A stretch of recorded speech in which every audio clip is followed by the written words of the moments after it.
Hi and welcome to Lorcana Avenue. Today we're going to be looking at how one post may have just skyrocketed the future value of some Lorcana cards. We're going to look at exactly what those cards are and why their value might have been bumped up. But before we get into that, please do remember to hit like and subscribe, and let's get on with the video.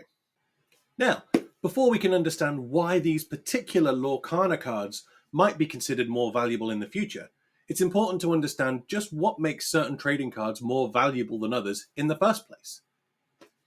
There are no definitive rules when it comes to trading card values. However, a good general rule is that an old rare card is likely to be more valuable than a new rare card.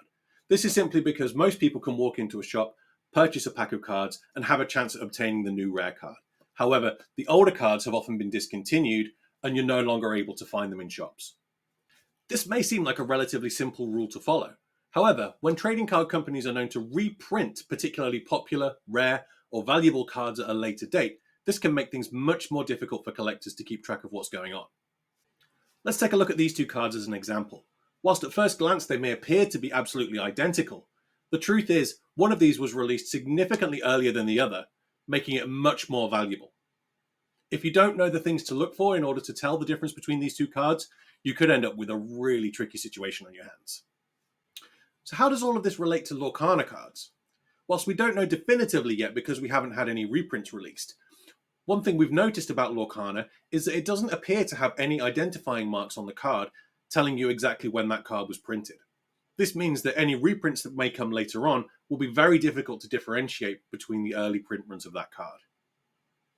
This all changed, however, with the release of this post, detailing translation errors found on 6 different French Lorcana cards. Assuming that these translation errors get corrected in later print runs, what we have here are 6 cards which we can definitively say are from an early print run of Lorcana.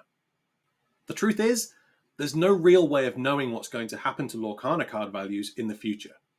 We don't know what's going to happen with regards to reprints, and we have no idea if any particular identifying marks are going to appear on cards at a later date. It's worth bearing in mind, however, that some of the most expensive cards in the world today, the Shadowless Charizard from Pokemon and the Alpha Black Lotus from Magic the Gathering, are both from incredibly early print runs of those individual sets.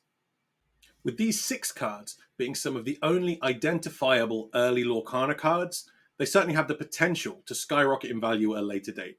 There are no guarantees, of course, but I think being aware of their existence is certainly going to help you as a collector in the future.